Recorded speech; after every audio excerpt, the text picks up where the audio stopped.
Littéralement, elle signifie sauter par-dessus. Pessah, la Pâque juive, tombe cette année le mardi de la semaine que les chrétiens appellent sainte. Sauter par-dessus à la mémoire éternelle du fléau par lequel l'ange du Seigneur tua tous les premiers-nés des familles égyptiennes, tout en sauvant les Israélites.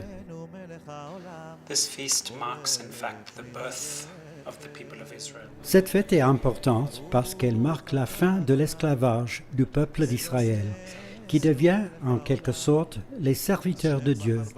Et pourtant, ils sont libres dans cette servitude qui est l'adoration divine de Dieu. Le peuple sort de l'Égypte, célébrant le don de la liberté, et ils sont appelés à devenir un peuple comme aucun autre, dédié à adorer Dieu et à mettre en pratique la parole de Dieu. À Jérusalem, ces jours assument un accent encore plus particulier pour ceux qui ont choisi de vivre en terre d'Israël.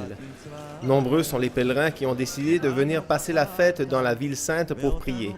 En cette fête de la mémoire, au symbole qui plus que tout autre maintient vivant la mémoire de Dieu, et pour vivre Pessah avec toute la famille.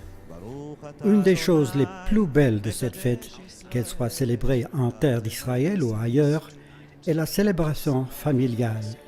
La famille se réunit autour de la table et le père est le célébrant principal. Je crois que nous, chrétiens, avons beaucoup à apprendre parce que nous n'avons pas beaucoup de célébrations liturgiques à l'extérieur de l'Église. Pour les Juifs, fêter la Pâque à Jérusalem a un sens profond. Déjà, dans l'Ancien Testament, les Juifs étaient appelés à venir ici 3 fois par an. À 5 jours de la Pâque chrétienne, l'analogie entre les deux fêtes est évidente dans la lecture des évangiles, où Jésus est appelé agneau de Dieu. Les deux fêtes sont très liées entre elles. Dans les deux cas, un agneau est offert en sacrifice.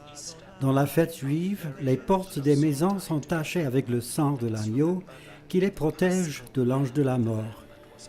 Pour nous, l'agneau qui s'est immolé pour nous libérer de la mort, des ténèbres et de la servitude est Jésus-Christ. For us, that paschal lamb that frees us from death, from sin, from darkness and from slavery is Jesus Christ.